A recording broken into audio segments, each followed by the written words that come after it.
quickly just go back to that. On the project programme, we need to set up site. So it's a very remote site, very difficult to get to. We've all been up all the roads that you can possibly access this top tip from, and they're all poor. There is no perfect solution. But we've got a set of preliminary works that we'll do for about 10 to 14 weeks, trying to somehow get all of our kit and equipment up here. Now that includes preparation of the whole road in that period of time. Okay? Then once all that's set up, we then move into a 5-year period. And we're saying up to 5 years in this period. Because we do a phased reclamation, we're actually reclaiming the site over a period of time within that 5 years. So take the lower tip. We think that's probably going to be ready and finished in sort of 2.5 years.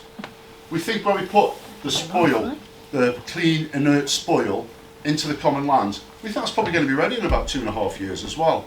So actually the 5 years isn't, it will be fully working for 5 years. There's a period of time when we build up, a period of time when we build down, parts finish before others, and eventually we get to where the wash plant is. That has to all get dismantled, and all of that has to happen within that 5-year period. Okay? So it's not 15 years for the main project works. These main project works are by far the most disruptive works. This is a major excavation project and civil engineering project, this is. So it's not without disruption. We know it's not without disruption. Take the haul routes. There's no perfect haul route to get here. At first we rejected this site because there was no perfect haul route. None of the routes are good for us. They've all got benefits and disbenefits. And we've had to assess on balance, interfacing with all communities that interface with this project, of which you're one of them, we've had to on balance decide how do we get this coal down, because we can't deliver the project without getting the coal down. We need to get the coal down to get that coal sold. To underpin the £45 million liability that we are prepared to take on, relieving the public purse of that liability. So it's a difficult decision. And the third part of our project is the maintenance and monitoring. All the works are done, all the reclamation's done at this point. This point's about monitoring and maintenance. Now this is about making sure that the grass seed we've laid doesn't have little bald patches here. It's about refertilising the land. So this is very much a much more minor thing that isn't very ad hoc. So this 5-year period is a period when it's a very passive management. Everyone's available, all the land's free and available, can walk over all the land at this point, and all we do every now and again is come along with grass seed, with fertiliser, and just make sure that our reclamation project that we've done up to stage 2 is taken. Now, obviously the main concerns I've got from here, noise impact from the whole road. Dust caused by the whole road and by the works. And air quality as a consequence of many of these things.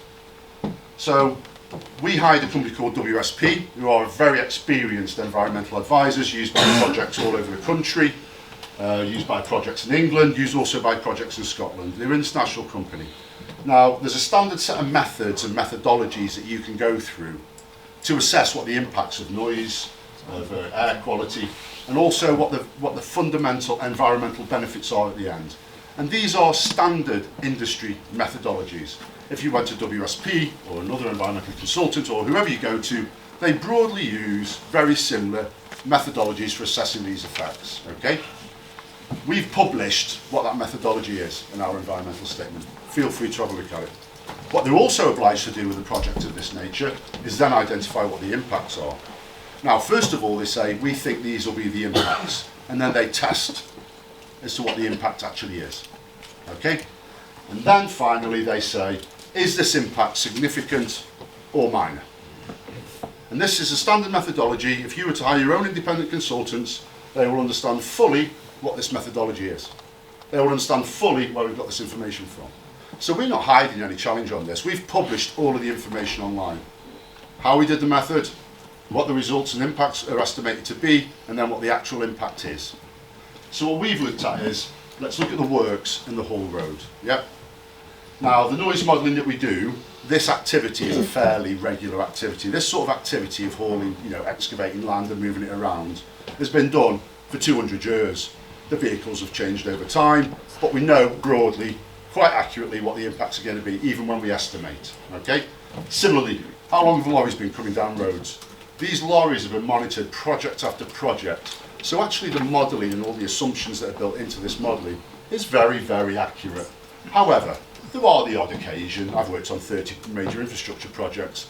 Every noise and vibration estimate I've ever looked at we've had 2 breaches and 30 projects, and they were because of very localised issues, because we actually didn't build structures properly, and it caused an impact that wasn't estimated because it was different than the design.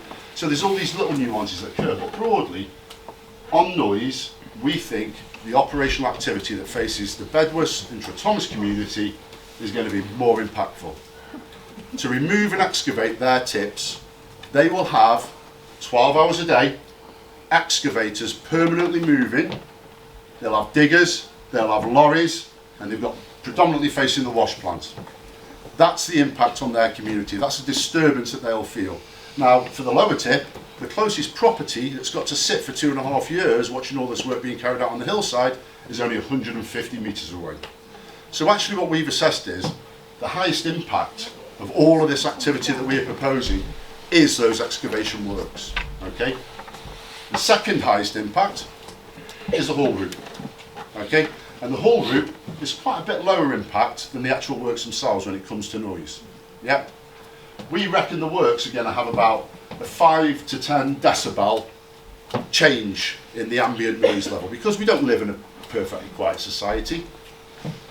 There's background noise.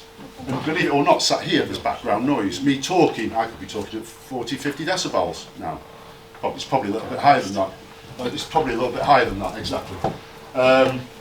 So we think there's going to be about a 5 to 10 decibel rise in the ambient noise levels for the operational works. Is that a peak or is that an average? It's averaged. All the standard methodology that we use for most projects to compare. I've never heard a 5 decibel lorry in my life. No. Sorry? Not once have I heard a 5 decibel lorry, not even an electric one. It's 5 to 10 decibel Average. I mean, Average. Steve, do you want to talk through the Over a methodology for assessing? So let's talk to an environmental consultant. Average over a day. It's going to go up like that, so there's going to be a lot more noise coming from lorries. Well, we'll come on to all of this because we've got it on the couple of slides later. So what that noise level is what's known as a rating level. So that's the noise, taking into account various factors like tonality, infrequency. If you hear a noise all the time that doesn't change, you sort of get used to it. When you no, hear me out. When you do a rating level, you have to take into account that certain noises can be intermittent, they can be tonal and therefore more annoying. So you add extra factors to it to take into account the annoyance factor. So this rating level is a rating level that's been applied using a methodology called BS 4142 that gives the rating level at the receptor based on the worst case scenario. So daytime it looks at 15-minute averages, nighttime it looks at 5-minute averages, and this is the worst case short period average time, average noise level that we heard, given as a rating level. So to give a good example, around here it's a pretty quiet area at night. In daytime that noise will be elevated. These are daytime levels because all of these activities are happening in the daytime. At night time there will be no impact of anything because there's no activity happening. Night time is after 6 o'clock. What about at Echo Wind and down the valley? The wash plant. The wash plant. No, the wash plant is running until 10 o'clock at night. But the wash plant is a very long way away and it is not the major noise source. Well, we can use the wind turbines at the top of mountain by But Everest. the wind turbines are very elevated and they're a very distinct noise. The wash plant is buried into the hill. It's not a big plant. It is, and it has been modelled. Can you answer where the wash plant is going to go to then? Yeah, we can come on to all of that. Just go back. Can we just go through these impacts so broadly, because these are very particular questions that have been asked. But the summary of these noise impact assessments are the actual tip working is going to impact the Bedwas community and elevate the background noise level during daytime for short periods of time for up to about 10 decibels.